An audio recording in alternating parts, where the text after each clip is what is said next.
whatever, you should just be, forget it, I'll do what I want to. But remember, at the same time, you said somebody came up to you and said, I have a concept for this, which you knew was a useless concept, which has been done before. So how do you know that what you've hit the nail on the head, and what you have is an interesting concept or an interesting service or or a niche?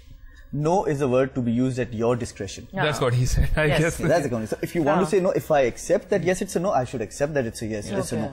And although everything's said and done, when I said the attitude must be that of a go-getter, having said this, an entrepreneur is also a very good listener.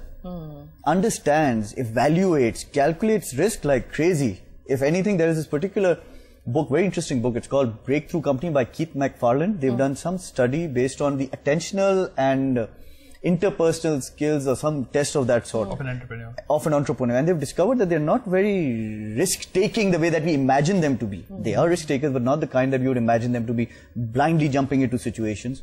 Very, very calculated, because they realize at the end of the day, if it doesn't happen, it's my life at stake. And there's another very interesting attitude, speaking of the attitude, and this is something that I read somewhere, and to a large extent I've been enjoying practicing it as well. He said, it is better to ask for forgiveness than to ask for permission. You have a dream, don't ask people, would it work? Should I do it? Should I not do it? Jump into it. And most entrepreneurs, another important, I think the personality traits will just keep on evolving as we speak.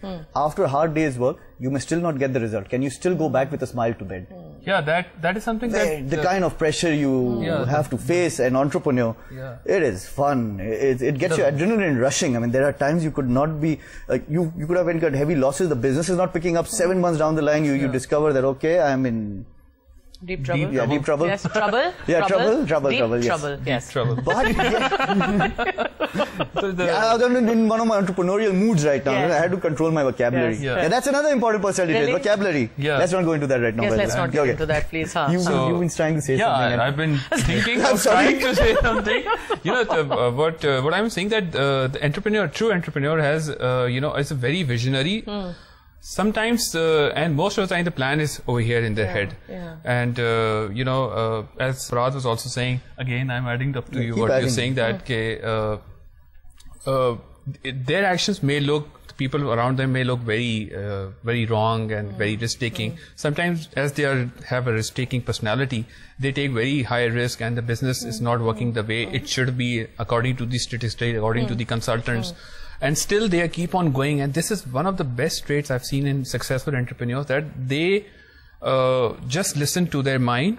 That can be dangerous at times. However, it should not get on their head that their success should not blind them, which is a part of a very big disadvantage of an entrepreneur's side. However, successful and it should not blind you. Sometimes it happens. However, these people have a very good vision, great vision, and they can see 3 years ahead. Okay, I will make losses for 3 years, but this thing I'm going to do during the journey, and I will achieve that. Sometimes their decision may trouble people around them, especially, and this is a very important point I'm bringing up to you, that if you are unmarried person, you have no responsibility, or you're a married person with a lot of responsibilities, certain expenses you have to maintain every month, what would you do in that kind of situation? And there are also a lot of situations where, shall we start the business right in the beginning of our career, or shall we do some job, get some capital and all that? That is such a good point. That is such a good point. Actually, we need